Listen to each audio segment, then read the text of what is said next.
محترم سامعین کرام، السلام علیکم۔ مقصد حیات اور آج کا انسان، اس کا دوسرا حصہ آج پیش کیا جا رہا ہے۔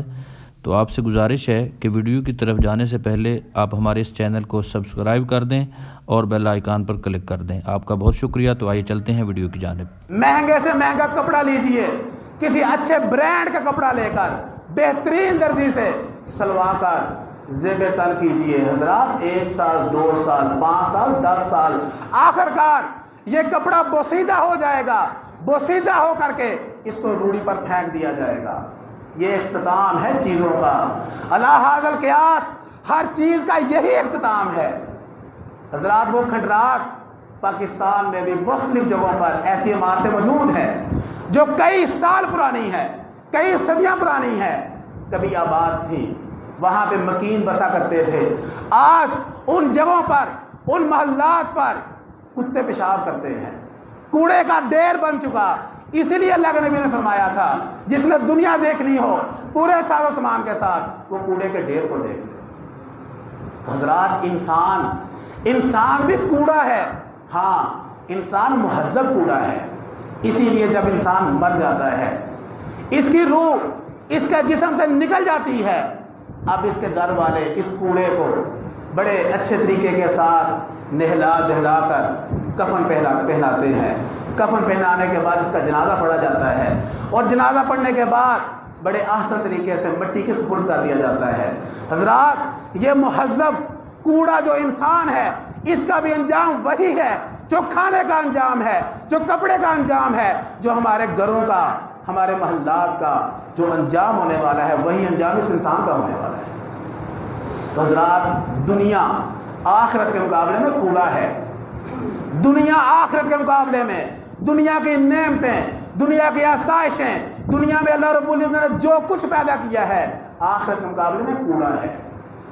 سیدنا انس بن مالک رضی اللہ تعالیٰ عنہ بیان کرتے ہیں، اللہ کے نبی صلی اللہ علیہ وآلہ وسلم نے بیان فرمایا، قیامت والے دن ایک آدمی کو لایا جائے گا، جہنم اس پر واجب ہو چکی، جہنم میں ڈال دیا جائے گا۔ دنیا کی زندگی میں اللہ کا نافرمان تھا، اللہ کا باغی تھا، سرکش تھا، اللہ کی اطاعت سے منہ موڑنے والا تھا، اللہ کے احکامات سے صرف نظر کرنے والا تھا، جہنم واجب ہو چکی۔ لیکن دنیا کی زندگی میں بڑی آسائشیں، بڑی نعمتیں اللہ نے عطا کی تھی۔ اچھا کھانا تھا، اچھا کپڑا تھا، اچھا گھر تھا، اچھی سواری تھی، آسائشیں تھی، اچھی صحت تھی، سارا کچھ تھا، لیکن اللہ کا نافرمان تھا، جہنم واجب ہو گئی۔ اللہ تبارک و تعالیٰ حکم دے گا فرشتوں کو کہ اس کو لے کر کے جاؤ، جہنم کا ایک نظارہ کرواؤ، جہنم کی ہوا لگواؤ، اور لگوا کر کے میری خدمت میں پیش کرو۔ فرشتے لے جائیں گے اس بد نصیب کو، جہنم کا ایک منظر دکھا کر کے، جہنم کے اوپر سے گزار کر کے اللہ کے سامنے پیش کیا جائے گا۔ اللہ تبارک و تعالیٰ پوچھیں گے، یا ابن آدم، اے آدم کے بیٹے، حل رأیت خیرا قط، کیا دنیا کی زندگی میں کوئی خیر، کوئی بلائی، کوئی آسائش، کوئی آرام تجھے پہنچا تھا؟ حل رأیت خیرا قط، کیا کوئی خیر تجھے پہنچی تھی؟ حل مر بک نعیم قط، کیا دنیا کی زندگی میں کوئی نعمت تجھے ملی تھی؟ کوئی نعمت، وہ کھانے کی شکل میں ہو، کپڑے کی شکل میں ہو، صحت کی شکل میں ہو، گھر کی شکل میں ہو، سواری کی شکل میں ہو، کیا دنیا کی زندگی میں کوئی نعمت ملی تھی؟ کوئی سکون، چین، آرام، آسائش میسر تھی؟ وہ کہے گا، فیقول، وہ جواب دے گا، لا واللہ یا ربی، اے میرے رب، مجھے تیری عظمت کی قسم ہے، اے اللہ میں تیری قسم کھاتا ہوں، دنیا کی زندگی میں کوئی آسائش، کوئی آرام، کوئی سکون، کوئی نعمت میں نے دیکھی بھی نہیں تھی۔ ایسا کیوں ہوا؟ جہنم کی ایک جھلک کی وجہ سے۔ جہنم کی ایک جھلک ساری زندگی کی آسائش، ساری زندگی کا آرام و سکون بلا دیا اس جہنم کی ایک جھلک نے۔ حضرات جب انسان اس میں داخل کر دیا جائے گا، اس کی کیا کیفیت ہوگی اندازہ کیجیے۔ اور اللہ کے نبی صلی اللہ علیہ وسلم فرماتے ہیں، ایک ایسے آدمی کو لایا جائے گا، جنت اس پر واجب ہو چکی، دنیا کی زندگی میں اللہ کی اطاعت کرنے والا تھا، اللہ کے سامنے اپنی پیشانی کو جھکانے والا، اللہ کے سامنے رکوع و سجود کرنے والا، اللہ کے گھروں کو آباد کرنے والا، قرآن کی تلاوتیں کرنے والا، روزوں کا اہتمام کرنے والا، قدم قدم پر اللہ کی اطاعت، اللہ کے نبی کی اطاعت کرنے والا تھا، لیکن دنیا کی زندگی میں فقر و فاقہ تھا، غربت تھی، مفلسی تھی، طرح طرح کی تکالیف، آزمائشیں، پریشانیاں اس کے گھر کو آ چکی تھی۔ ساری زندگی تکالیف میں گزارنے والا، مسائل میں گزارنے والا، مر کر کے اللہ کی اطاعت کرتا ہوا، اللہ کی عبادت کرتا ہوا دنیا سے چلا گیا۔ اللہ تعالیٰ فرمائیں گے میرے اس بندے کو جنت کا ایک نظارہ کرواؤ، ایک نظارہ کرواؤ، جنت کی ہوا لگواؤ، اس کے بعد میرے سامنے پیش کرو۔ اللہ کے فرشتے اس جنتی آدمی کو لے کر کے جائیں گے، جنت کا ایک نظارہ کروا کر کے، جنت کی ہوا لگوا کر کے اللہ کے سامنے پیش کر دیا جائے گا۔ اللہ تبارک تعالیٰ پوچھیں گے یا ابن آدم، اے آدم کے بیٹے، حل رأیت بوسن قطو، کیا دنیا کی زندگی میں کوئی پریشانی، کوئی تکلیف، کوئی آزمائش، کوئی مصائب تجھے پہنچے تھے؟ حل بھی کا شدت القطو، کیا دنیا کی زندگی میں کوئی تکالیف آئی تھی، کوئی ایسی نعمت جو تجھے نہ ملی ہو؟ بتا، بیان کر۔ وہ کہے گا فواللہ لا، فواللہ یا ربی، اے میرے رب، اے میرے پالنے والے، اے میرے خالق و مالک، مجھے تیری عظمت کی قسم ہے، دنیا کی زندگی میں ساری زندگی نہ کوئی پریشانی میں نے دیکھی ہے، نہ کوئی تکلیف دیکھی ہے، نہ کوئی آزمائش دیکھی ہے، نہ کوئی مصیبت آئی ہے، ساری زندگی میں نے تو نعمتوں میں گزاری ہے۔ ایسا کیوں ہوا؟ حضرات، جنت کی ایک جھلک کی وجہ سے ساری زندگی کی مصیبتیں، ساری زندگی کے دکھ، ساری زندگی کی تکالیف بھول گیا، جنت کی ایک نعمت کی وجہ سے، ایک نظارے کی وجہ سے۔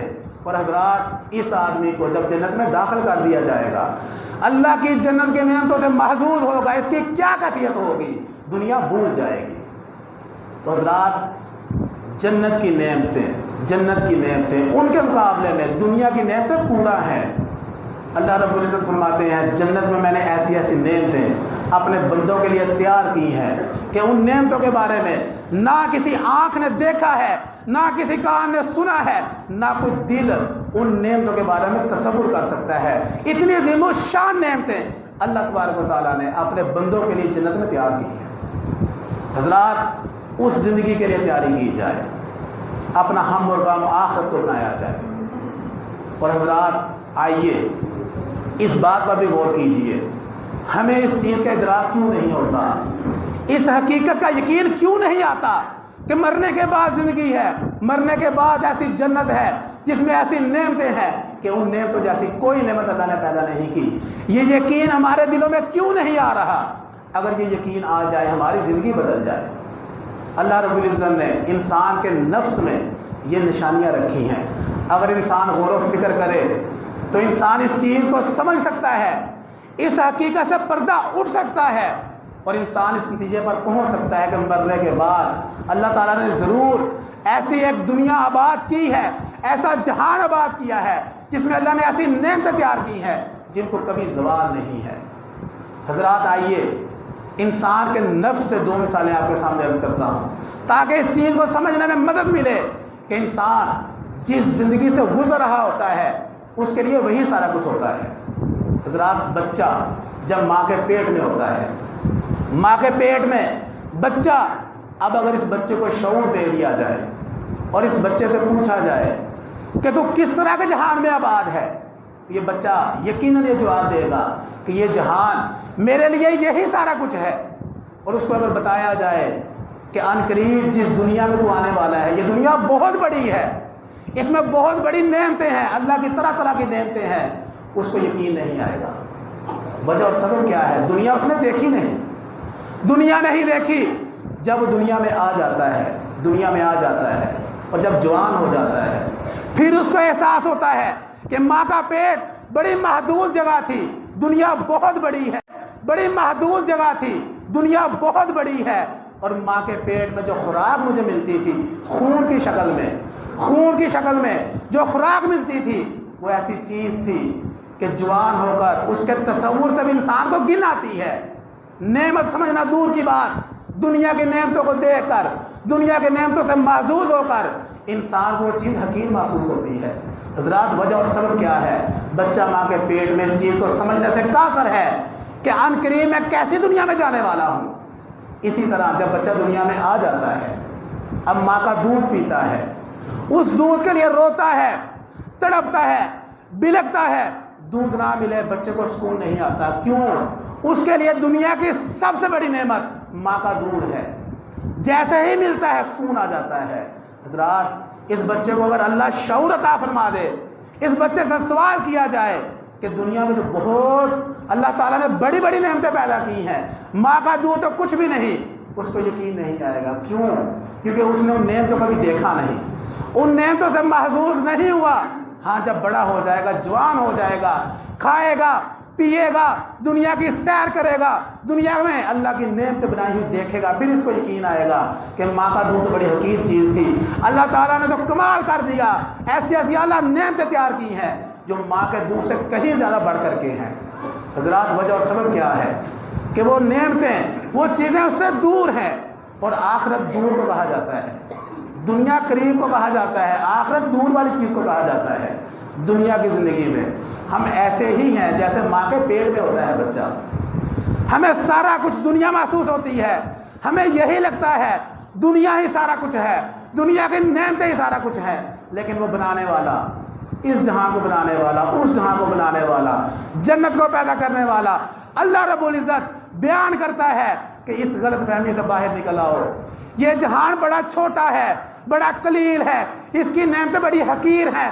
آؤ میری اس جنت میں میری اطاعت کر کے، میری عبادت کر کے اس جنت کے وارث بن جاؤ جس جنت میں داخل ہونے والے آخری جنتی کو اللہ تبارک و تعالیٰ جنت کا اتنا بڑا حصہ عطا فرمائے گا کہ یہ دنیا کو 10 گنا بڑا کر دیا جائے، اس دنیا کو 10 گنا بڑا کر دیا جائے.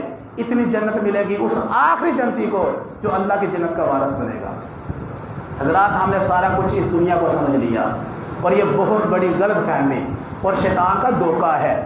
اس دھوکے سے باہر آئیے، اپنی آنکھوں کو کھولیے، اپنے دل کی آنکھوں کو کھولیے، اللہ کے قرآن پر یقین پیدا کیجیے، اللہ کے نبی کی احادیث پر یقین پیدا کیجیے، آخرت کی تیاری کیجیے، ہمیشہ رہنے والی جنت میں جانے کے لیے تیاری کیجیے، اللہ کو راضی کرنے کے لیے محنت اور کوشش کیجیے، اللہ کی عبادت کیجیے، اللہ کی اطاعت، اللہ کی فرما برداری کیجیے.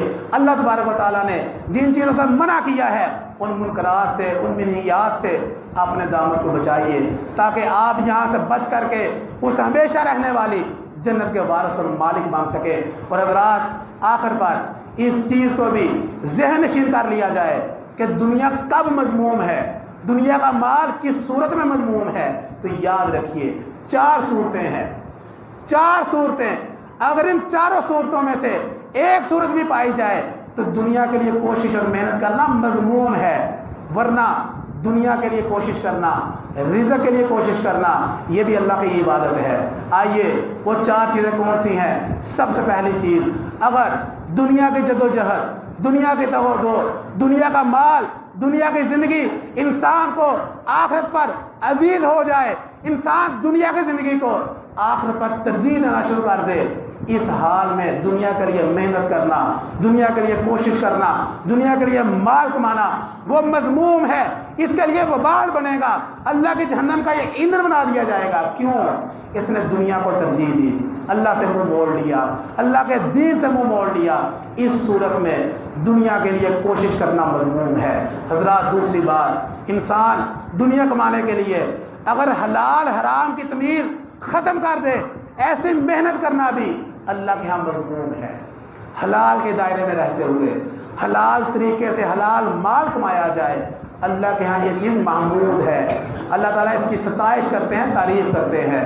حلال و حرام کا فرق ختم کر کے دنیا کٹھی کرنا، دنیا کا مال کمانا، یہ مذموم ہے اور انسان کو جہنم کا ایندھن بنا دیتا ہے. حضرات، تیسری چیز، دنیا کا مال دنیا کے لیے کمایا جائے، دنیا کا مال دنیا کے لیے، دنیا کے جاہ و حشمت کے لیے، دنیا میں واہ واہ کروانے کے لیے، دنیا میں بڑا بننے کے لیے، دنیا میں امیر کہلوانے کے لیے، اللہ کی فرما برداری سے دور ہونے کے لیے ایسے کاموں پر اس مال کو خرچ کیا جائے جو اللہ کی نافرمانی والے ہیں. اگر اس مقصد کے لیے مال جمع کیا جائے گا، حضرات، یہ مال جمع کرنا بھی مذموم ہے. اور چوتھی چیز، اگر دنیا کا مال انسان کی خواہشات کو اور انسان کی آرزوؤں کو دراز کر دیتا ہے تو ایسا مال بھی اس کو جمع کرنا مذموم ہے. حل من مزید، حل من مزید، اگر یہ لالچ، یہ طمع، یہ خواہش انسان میں پیدا ہو جاتی ہے تو یاد رکھیے پھر انسان کا ہم اور غم دنیا بن جاتی ہے۔ اس صورت میں بھی دنیا کا مال کمانا وہ مذموم ہے، اس کی پکڑ کی جائے گی۔ صرف ایک صورت ہے، حلال طریقے سے حلال مال کمایا جائے اور اس کو اللہ کی رضامندی تلاش کرنے کے لیے خرچ کیا جائے، یہ چیز محمود ہے۔ اللہ رب العزت یہی چیز چاہتے ہیں۔ انبیاء کرام اسی راستے پہ تھے۔ حضرات اللہ کے انبیاء کرام بھی مختلف پیشوں کے ساتھ وابستہ تھے۔ حضرت ادریس علیہ السلام درزی تھے، لوگوں کے کپڑے سیا کرتے تھے، اس طرح اپنا رزق کماتے تھے۔ موسیٰ علیہ السلام لوگوں کی بکریاں چرایا کرتے تھے۔ زکریا علیہ السلام بڑھئی تھے، لکڑی کا کام کیا کرتے تھے۔ اسی طرح شمویل علیہ السلام وہ کھانوں کو دباغہ دیا کرتے تھے، کھانوں کو رنگا کرتے تھے۔ تمام انبیاء کرام زندہ رہنے کے لیے مختلف پیشے ضرور اپنایا کرتے تھے، لیکن ان کا ہم اور غم، ان کی ترجیح اللہ کی ذات تھی، اللہ کی محبت تھی، اللہ کی عبادت تھی، اللہ کا دین تھا۔ حضرات اس صورت میں آپ کی یہ محنت کرنا، رزق کی تلاش میں نکلنا، کوشش کرنا، یہ بھی اللہ کے ہاں عبادت ہے۔ آپ کا قدم قدم، آپ کا دن رات، آپ کا خون پسینہ جو آپ حلال طریقے سے رزق کمانے کے لیے خرچ کریں گے، وہ بھی اللہ کی بارگاہ میں عبادت کے طور پر آپ کے نامہ مال میں درج کر دیا جائے گا۔ حضرات مال کے لیے کوشش ضرور کیجئے، لیکن ان حدود و قیود میں رہتے ہوئے جو اسلام نے، شریعت نے ہمارے لیے مقرر کی ہے۔ آخر پر آخری حدیث آپ کے سامنے عرض کرتا ہوں۔ حضرت عمرو بن عاص کہتے ہیں مجھے ایک آدمی نے آ کر کے پیغام دیا کہ اللہ کے نبی صلی اللہ علیہ وسلم کا حکم ہے کہ فوراً جنگی لباس پہن کر کے میرے پاس آؤ۔ عمرو بن عاص کہتے ہیں میں نے فوراً جنگی لباس پہنا، زرہ پہنی، اللہ کے نبی صلی اللہ علیہ وسلم کی خدمت میں حاضر ہوا۔ کیا کیفیت تھی؟ اللہ کے نبی وضو کر رہے تھے۔ جیسے ہی میں گیا، جا کر کے سلام عرض کی، اللہ کے نبی صلی اللہ علیہ وسلم نے مجھے پاؤں سے لے کر سر تک دیکھا اور دیکھنے کے بعد فرمایا کہ اے عمر، میں تجھے ایک لشکر کا سپہ سالار بنا کر کے ایک مہم پر روانہ کرنے لگا ہوں، اور میں اللہ سے دعا کرتا ہوں تو صحیح سالم واپس پلٹ آئے، نصرت کے ساتھ، کامیابی کے ساتھ، فتح کے ساتھ، مال غنیمت کے ساتھ تو واپس میرے پاس آ جائے، اللہ تجھے واپس لے آئے۔ صحابی رسول کہنے لگے اے اللہ کے نبی، میں نے اسلام اس لیے قبول نہیں کیا تھا کہ میں دنیا کا مال و متاع کو جمع کروں، مال اکٹھا کروں، بلکہ میں نے اسلام کو رغبت کی وجہ سے اور اس لیے قبول کیا تھا کہ مجھے اللہ کے نبی کی صحبت، اللہ کے نبی کی معیت میسر آ جائے، دنیا کا مال میری طمع نہیں۔ اللہ کے نبی صلی اللہ علیہ وسلم نے فرمایا تھا نعم المال الصالح للمرء الصالح، کہ سب سے اچھی اور عمدہ بات یہ ہے کہ صالح مال صالح آدمی کے پاس ہو، اچھا مال اچھے آدمی کے پاس ہو، یہ دنیا میں سب سے خیر والی بات ہے۔ حضرات اس حدیث سے پتہ چلتا ہے کہ مال کا صالح آدمی کے پاس ہونا، اس کو اللہ کے نبی نے اچھی چیز قرار دیا ہے، لیکن مال صالح ہونا چاہیے، صالح مال صالح آدمی کے پاس۔ اللہ کو یہ چیز مطلوب ہے اور اللہ کو محبوب ہے۔ اللہ سے دعا ہے اللہ تبارک و تعالی ہمیں دین اسلام کو سمجھنے کی اور اس پر عمل کرنے کی توفیق عطا فرمائے۔ آمین وما علینا الا اللہ۔